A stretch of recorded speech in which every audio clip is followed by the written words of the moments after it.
Welcome back, guys. Let us look at the solutions of today's contest. So the first question was find the number of good pairs 1. What we are given? We are given with the two integer arrays nums1 and nums2 of length n and m respectively. We are also given with a positive integer k. What we need to do is a pair I comma j is called good if nums1 at the index of I is divisible by nums2 at the index of j multiplied by k. What we need to do is we need to return the total number of good pairs. So the question language is very simple and the question is clear to you all, I think. So what we are going to do is we are going to directly apply whatever conditions the question have mentioned. So first of all, let me tell you with the help of example. We are going to check for each and every pair. So the first pair which is possible is 0th index of both of these nums1 and nums2. So if 1 divided by 1 double equals to 0, yes, 1 mod 1 double equals to 0, it means it is completely divisible. 0 comma 0 is a good pair.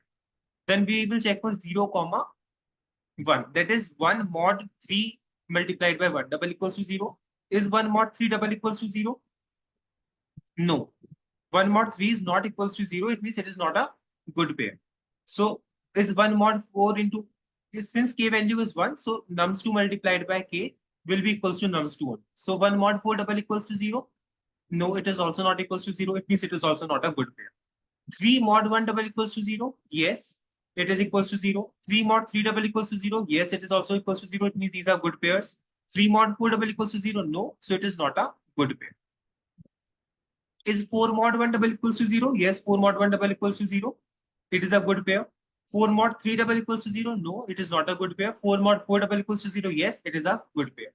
So we have taken the count of these number of pairs that are 5 and we are going to return 5. We can clearly see the constraints are very less.